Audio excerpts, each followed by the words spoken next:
5, 4, 3, 2, 1, 0.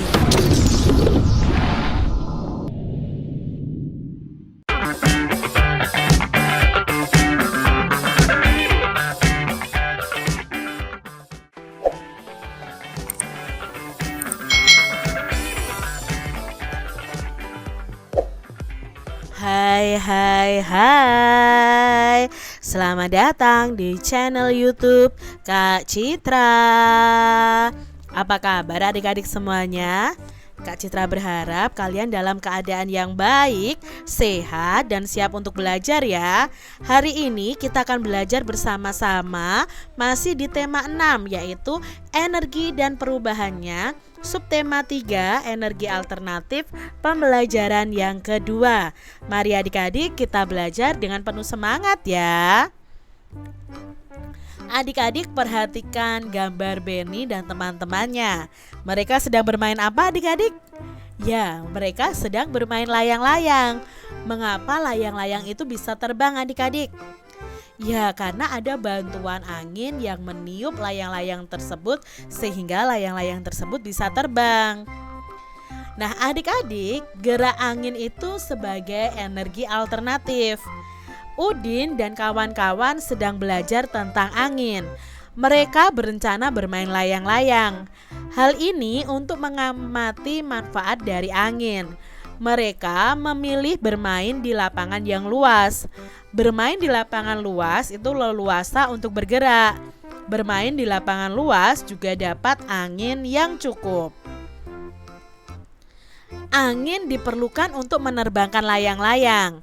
Angin sedang sangat baik untuk bermain layang-layang. Angin sedang ini ya dia artinya angin yang tidak terlalu besar.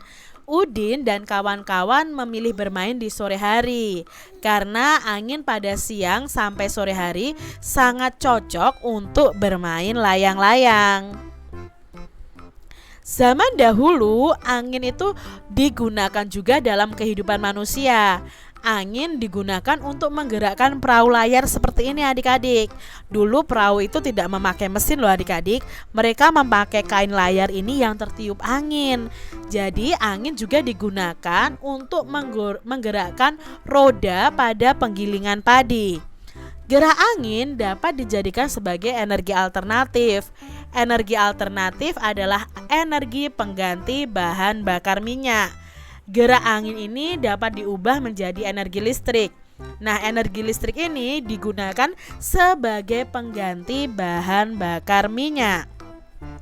Adik-adik amati gambar kincir angin berikut ini ya.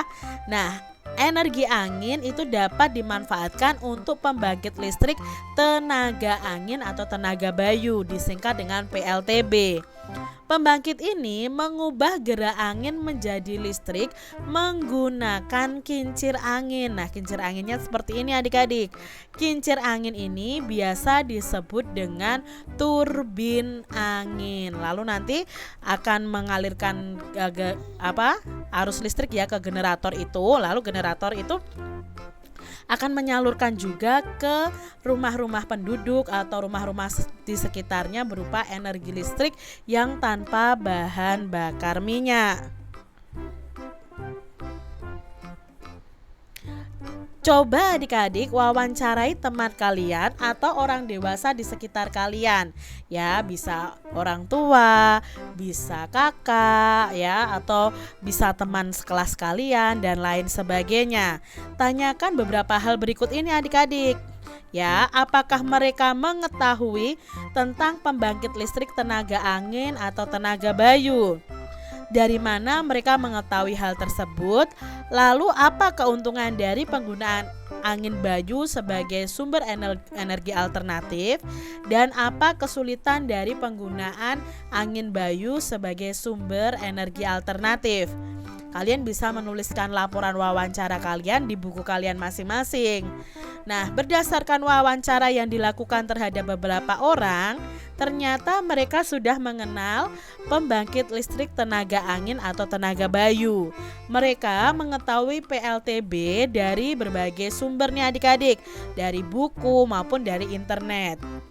Nah, pembangkit listrik tenaga angin atau Bayu ini memang sangat menguntungkan ya, ini menguntungkan seharusnya tulisannya. Pembangkit listrik tenaga Bayu memiliki sumber energi yang jumlahnya besar dan terus-menerus akan ada di alam. Namun sayangnya untuk menghasilkan energi alternatif dari angin ini membutuhkan biaya yang sangat besar. Sampai dengan saat ini masih belum banyak digunakan karena membutuhkan biaya yang besar untuk membuat apa adik-adik? Ya membuat kincir anginnya, lalu peralatannya itu membutuhkan biaya yang cukup banyak. Jadi belum dikembangkan begitu banyak ya adik-adik ya tentang kincir angin ini atau pembangkit listrik tenaga angin atau Bayu. Padahal ya angin itu kan tersedia terus-menerus ada di alam adik-adik, tidak akan pernah habis. Tapi biaya untuk membuat PLTB-nya yang sangat besar. Nah, ini yang perlu kita pikirkan adik-adik ke depannya. Bagaimana supaya bisa memanfaatkan energi alternatif berupa angin ini. Nah, adik-adik, angin merupakan salah satu energi alternatif yang mudah didapat dari alam. Angin juga dapat digunakan untuk menerbangkan layang-layang. Bermain layang-layang itu sangat menyenangkan ya adik-adik. Bermain layang-layang itu menggunakan tali. Tali ditarik, layang-layang pun meliuk. Tali juga dapat digunakan untuk permainan lainnya loh. Mari coba bermain tali, membentuk huruf menggunakan tali sambil menggerakkan badan. Nah, ikutilah gerakan berikut ini adik-adik. Yang pertama, siapkan dulu 2 pasang bambu seukuran pensil untuk masing-masing pemain. Lalu ikatlah tali pada ujung pensilnya adik-adik. Ukuran tali lebih panjang daripada ukuran pensilnya. Gerakan pertama adalah berlatih menggerakkan tali. Nah, gerakan talinya seperti ini. Caranya adalah menggerakkan tangan ke kiri dan ke kanan. Seperti ini ya adik-adik ya. Lalu gerakan keduanya meliukkan badan ke kiri dan ke kanan sambil memutar talinya tadi. Sambil meliukkan badan, tangan menggerakkan bambu ke kiri dan ke kanan juga. Gerakannya seperti ini, coba kalian tirukan adik-adik. Setelah itu, gerakan keempat, kalian berjalan sambil meliuk dan mengayun talinya. Langkah pertama mulai dari kaki sebelah kiri dulu. Kaki kiri ke depan dan kaki kanan di belakang. Badan meliuk ke arah kiri.